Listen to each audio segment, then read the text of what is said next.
আজকে বাড়িতে বানিয়েছিলাম সিতুইয়ের তরকারি। এটাকে অনেকেই আমরা ঝিনুক বলেও চিনি। ছোটবেলায় এগুলো পুকুর থেকে তুলেই আমরা রান্না করতাম।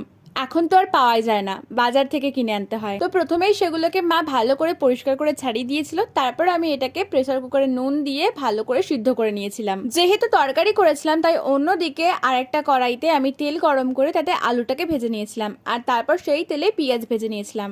তারপর সিদ্ধ করা সিতুইটাকেও ভেজে নিয়েছিলাম। এবার সবকিছু ভাজা হয়ে গেলে ওই কড়াইতেই তেল দিয়ে 5 ফোড়ন আর তেজপাতা ফোড়ন দিয়েছিলাম। তারপরে আদা রসুনের পেস্ট দিয়ে সেটাকে ভালো করে কষিয়ে নিয়েছিলাম।